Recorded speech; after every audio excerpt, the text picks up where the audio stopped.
বাংলাদেশ নারী ফুটবল দলের coach Peter বাটলারের বিরুদ্ধে মানসিক হয়রানি ও নিপীড়ন সহ বিভিন্ন অভিযোগ তুলে তার অধীনে না খেলার ঘোষণা দিয়েছেন বাংলাদেশ নারী ফুটবল দলের খেলোয়াড়েরা। বাংলাদেশ ফুটবল ফেডারেশন বাফুফে এই ব্রিটিশ কোচকে রেখে দেওয়ার সিদ্ধান্তে অনড় থাকলে একযুগে অবসরের হুমকিও দিয়েছেন তারা। বৃহস্পতিবার 30 জানুয়ারি বাফুফে ভবনে সংবাদ সম্মেলনে লিখিত বক্তব্যে এসব ঘোষণা দেন সাবিনা খাতুন, মনিকা চাকমা সহ 18 ফুটবলার। কোচ বাটলারের বিরুদ্ধে মেয়েদের বিদ্রোহের খবর নতুন নয়। গত বছরের অক্টোবরে বাংলাদেশ দলের সাফ চ্যাম্পিয়নশিপ অভিযানের সময় এ নিয়ে আলোড়ন উঠেছিল।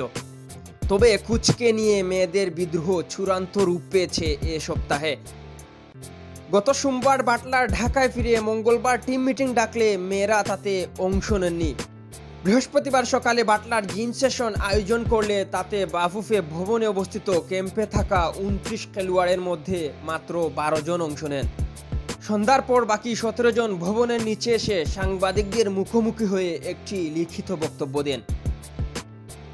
নারী ফুটবল দলের হেড কোচ পিটার বাটলার ইস্যুতে আমাদের অবস্থান, প্রশ্ন এবং যত অভিযোগ শিরোনামের এই বক্তব্যে একযুগে পদত্যাগের ঘোষণা দেন তারা। এতে সই করেন সাবিনা, মনিকা, শামসুন্নাহার, সানজিদা, ঋতুপর্ণা, মাসুরা সহ 17 সিনিয়র ফুটবলার।